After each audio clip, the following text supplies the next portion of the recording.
بسم الله الرحمن الرحيم. الحمد لله وكفى وسلام على عباده الذين اصطفى. أما بعد، أعوذ بالله من الشيطان الرجيم. بسم الله الرحمن الرحيم. قال النبي صلى الله عليه وسلم: من صام تنجا، أو كما قال النبي صلى الله عليه وسلم.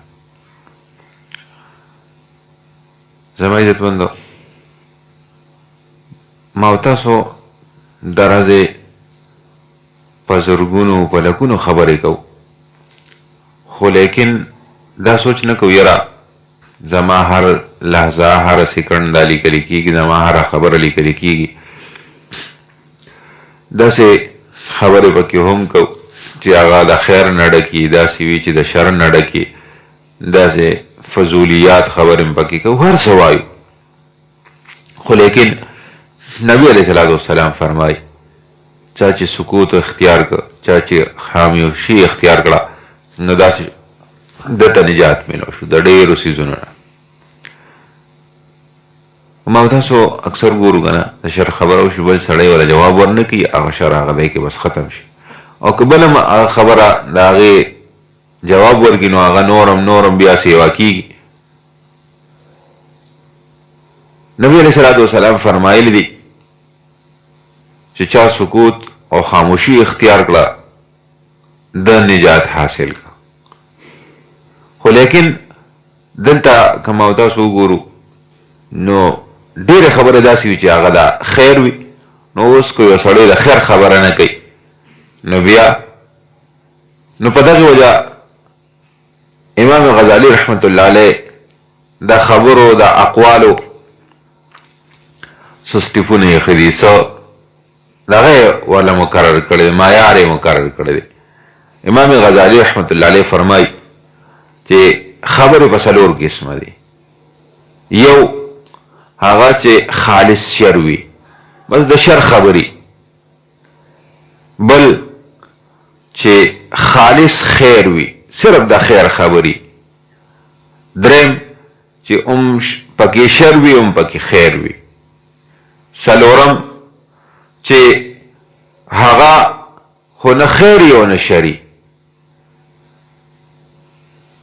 نو په دې کې امام غزالی رحمت الله علیه فرمای چې لومړی کم د اقوال او د خبرو کم قسم دی چې هغه خالص شر دی، نو د هغې نه سکوت بهتر دی، د هغې نه خاموشي بهتر ده چې هغه دغه خبره د اډو نه کړی شي. نو بهتره خبره دا ده چې سړی د دغې شر د خبرې نه اړو خبره ونه کړي، سکوت ته اختیار کوي.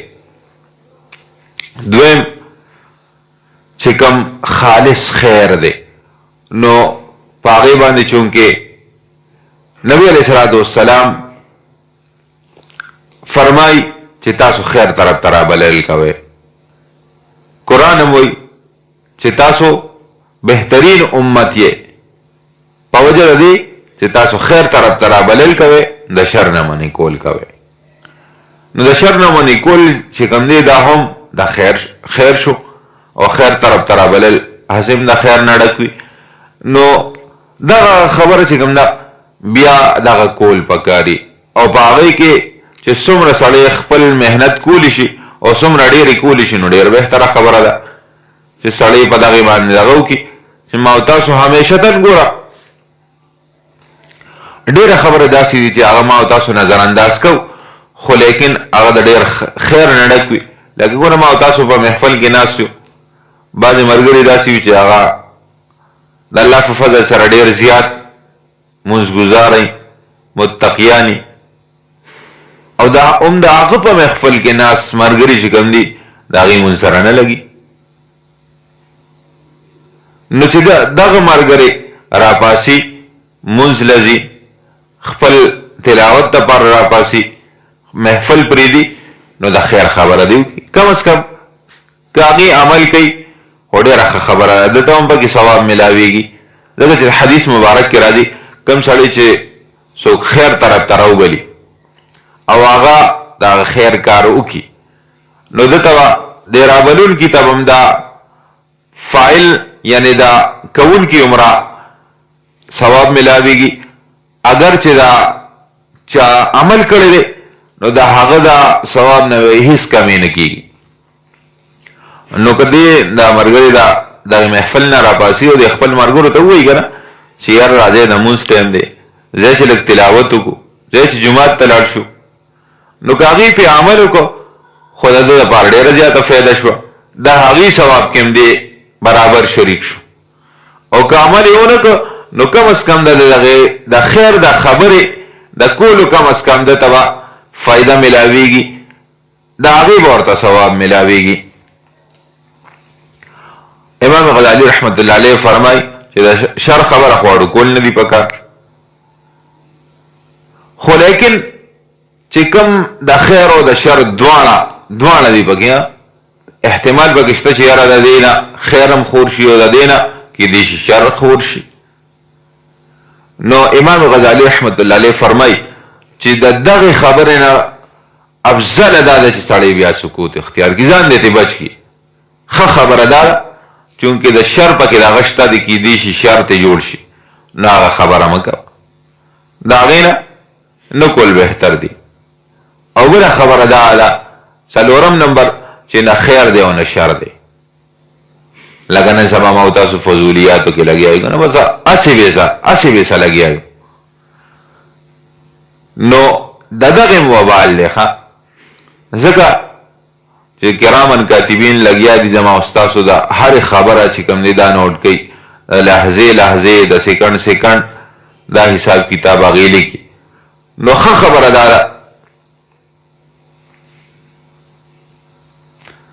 چې سړی د خپله ژبه چې کوم دی د دغې نه محفوظ وساتي.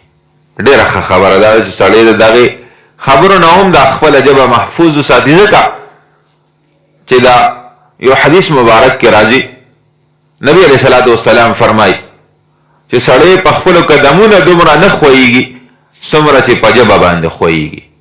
مطلب دا چې دا قدم ښویېدل انسان ته دومره نقصان نه ورکوي څومره چې ژبه وښویږي که نه او یو غلطه خبره پرې وشي او هغه انسان ته څومره نقصان ورکوي. نو احتمال شته چې کیدای شي ستا د ژبې نه ستا د خولې نه څه داسې د شر خبره وځي. نو خبره دا ده چې کوم خبره کې نه خیر دی او نه شر دی نو د هغې رمضان محفوظ وساتو ځکه چې کیدای شي احتمال شته زما نه څه د شر خبره وشي زما ژبه وښویږي او بیا په هغې باندې چاته نقصان ورسي. نو ما او تاسو له په دغې خبرو باندې سوچ کول پکار دی چې ما او تاسو د ورځې څومره خبرې کوو که نه نو ټول نړۍ باندې سوچ ده چې آیا زما دا خبره د دې نه خیر خورېږي که شر ته خورېږي. خیر ته خورېږي نو ما مخکې عرض وکړه بهتره خبره دا ده چې د خیر خبره هر ځای کې کول پکار دي. که زما او ستاسو په خیر طرف ته د رابللو باندې څوک د خیر کارونه وکړي نو ما او تاسو ته به د هغې د ثواب برابر ثواب ملاویږي. او که رانغله نو ما ته د دغې خبرې خو کم از کم اجر ملاویږي. او که د شر خبرې چې بیا بلکل ما او تاسو ځان محفوظ وساتو د داسې خبرو نه. او که داسې وي چې نه خیر وي او نه شر فضولیات نو دا ما مخکې عرض وکړه چې امام غزالی رحمت الله علیه فرمایي چې د داسې خبرو نه هم ځان ساتل پکار دي ځکه چې زما او ستاسو هره خبره هر څیز لیکلی کېږي نو هسې نه د دغې وبال زما او ستاسو په سر باندې د قیامت ورځ شي. الله رب العزت ته په دغې خبرو عمل کول آسان کړي. واخر دعوانا الحمدلله رب العالمین.